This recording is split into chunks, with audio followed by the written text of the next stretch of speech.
생명을 살리는 7분 수요 골방 예배를 묵상 기도하심으로 시작하겠습니다.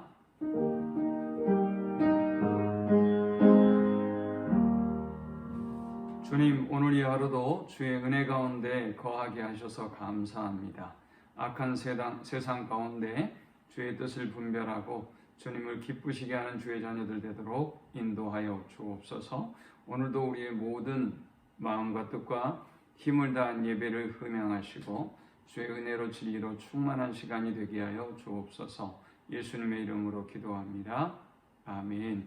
찬송 216장 드리겠습니다.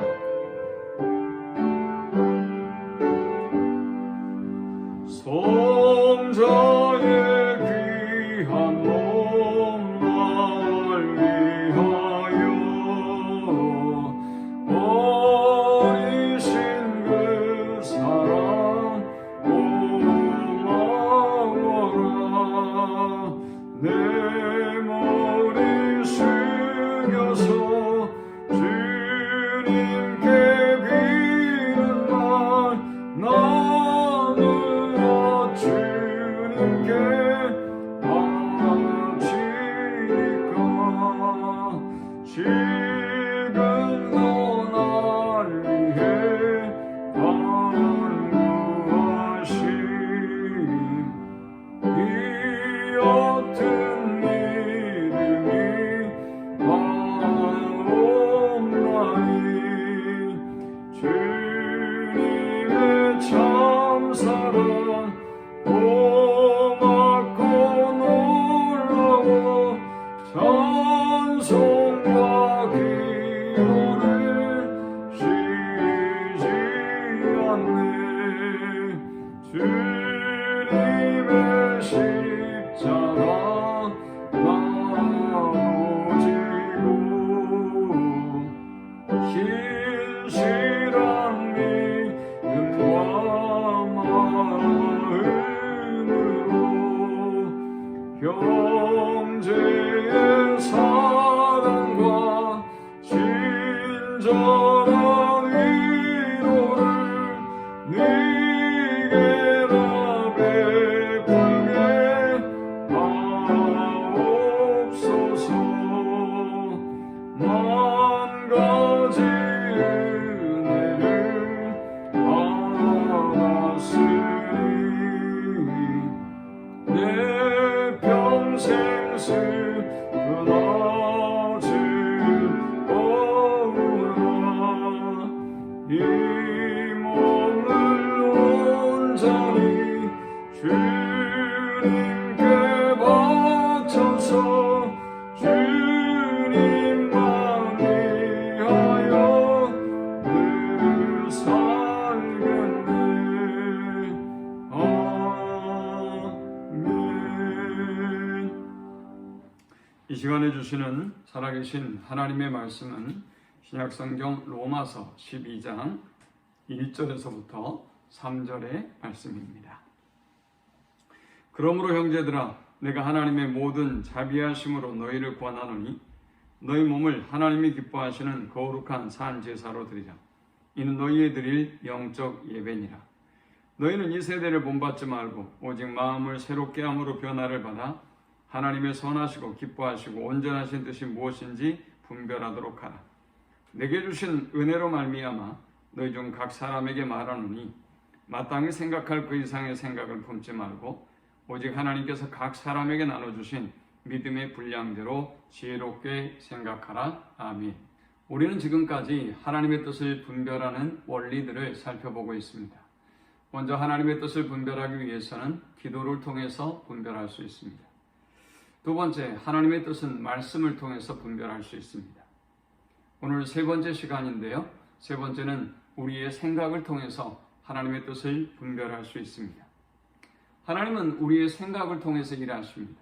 우리의 생각을 주장하시고 감동하시고 주님의 뜻대로 인도해 주시는 것입니다.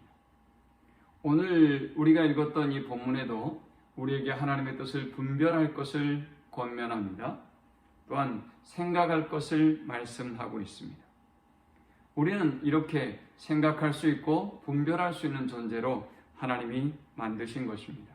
베드로전서 4장 7절에는 만물의 마지막이 가까웠으니 그러므로 너희는 정신을 차리고 근신하여 기도하라 라고 말씀합니다. 우리가 기도할 때 바른 정신을 가질 수 있는 것입니다. 여기 정신은 올바른 생각, 올바른 이성을 의미합니다.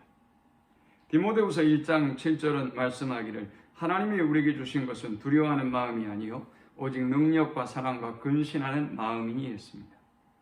하나님은 우리의 마음을, 하나님은 우리의 생각을 주관하고 계심을 알 수 있습니다. 에스겔서 36장 26절은 말씀하기를 또 새 영을 너희 속에 두고 새 마음을 너희에게 주되 너희 육신에서 굳은 마음을 제하고 부드러운 마음을 줄 것이며 라고 말씀합니다. 주님은 우리에게 새 영을 주시고 새 마음을 주셔서 타락하고 죄악으로 가득한 우리의 생각과 우리의 마음을 주장하셔서 하나님의 일을 이루시는 것입니다. 시편의 기자도 그래서 그렇게 기도하고 있습니다. 하나님이여 내 속에 정한 마음을 창조하시고 정직한 영을 새롭게 하소서.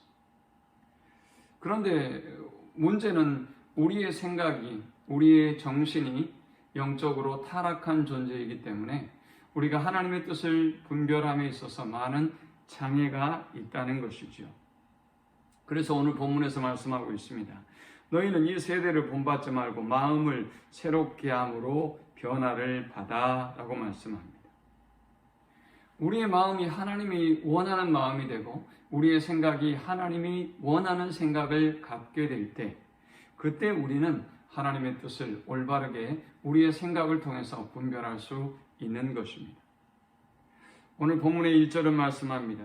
먼저 너희 자신을 하나님께 드리라 라고 말씀하셨습니다.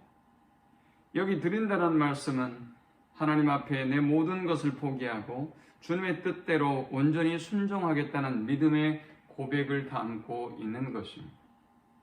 우리가 하나님의 뜻을 분별하는 올바른 생각, 올바른 마음을 가지려면 먼저 우리 자신을 하나님이 기뻐하는 산 제물로 드리고 우리의 생각을 그분 앞에 순복하고 우리의 뜻을, 우리의 아집을 주님 앞에 내려놓을 때 우리의 마음과 생각이 정결함을 입을 때 우리는 하나님의 뜻을 분별할 수가 있는 것입니다. 데살로니가전서 3장 1절 이하에 보면 이러므로 우리가 참다 못하여 우리만 아덴에 머물기를 좋게 여겨 우리 형제 곧 그리스도 복음의 하나님의 일꾼인 디모데를 보내노니 이는 너희를 굳게 하고 너희 믿음에 대하여 위로함으로 라고 말씀합니다. 바울은 데살로니가 교회를 개척하고 잠시 머물다 이 교회를 떠나야만 했습니다. 극심한 핍박과 환란이 찾아왔기 때문이었습니다. 그리고 그는 이 데살로니가 교회를 염려하고 걱정이 되었습니다. 그래서 그는 생각했습니다. 우리 형제 디모데를 보내서 그들을 굳게 하고 그들을 믿음으로 세워야겠다라는 생각을 했던 것입니다. 그는 디모데를 보내는 이 결정을 하면서 어떤 특별한 다른 방법이 아니라 하나님이 그에게 주신 생각을 통해서 결정했고 그것이 잘된 결정이었다라고 고백하고 있는 것입니다. 고린도후서 9장 7절도 말씀합니다. 각각 그 마음이 정한 대로 할 것이요 인색함으로나 억지로 하지 말지니 하나님은 즐겨내는 자를 사랑하느니라. 우리가 하나님 앞에 헌금을 하고 물질을 드릴 때에도 자기의 생각에 정한 대로 하는 것입니다. 하나님께서 우리에게 어떤 금액을 어떻게 하라고 말씀하시지 않죠. 우리의 생각 가운데서 하나님의 감동하심을 받고 또 하나님과의 올바른 관계를 가지고 난 이후에 우리가 하나님 앞에 작정하고 정한 대로 드릴 때 그 예물을 기뻐 받으시는 것입니다. 우리가 분명히 기억해야 할 것은 하나님은 우리의 생각을 통해서 일하시고 역사하신다는 사실입니다. 그러나 문제는 우리의 타락한 생각과 마음이 하나님과 올바른 관계를 갖지 않으면 우리의 생각은 필연적으로 악을 선택할 수밖에 없고 죄를 선택할 수밖에 없으며 사단이 기뻐하는 선택을 할 수밖에 없다는 생각을 알아야 합니다. 그러므로 먼저 우리 자신을 하나님께 드리고 하나님과 올바른 관계를 갖고 하나님 기뻐하는 선택을 해서 하나님께 영광을 돌리는 우리 모두가 되기를 축원합니다. 하나님 감사합니다. 귀한 말씀을 통해서 은혜 받고 깨닫습니다. 하나님 기뻐하는 생각을 품게 하시고 또 분별하게 하시고 결정하게 하셔서 하나님 기뻐하는 삶을 살아가는 저들이 되게 하여 주옵소서. 예수님의 이름으로 기도합니다. 아멘. 지금은 우리 주님 예수 그리스도의 크신 은혜와 성부 하나님의 극진한 사랑과 성령의 노보교통 충만케 하심이 우리의 생각을 통해서 일하실 하나님, 우리의 생각을 통해서 말씀하실 그 하나님의 뜻을 분별하기 위해서 날마다 영적으로 깨어 근신하며 기도하고 하나님과의 올바른 관계를 통해서 주님 앞에 온전히 서기를 소망하는 모든 성도들의 머리 위에 지금부터 영원토록 함께 있을지어다. 아멘.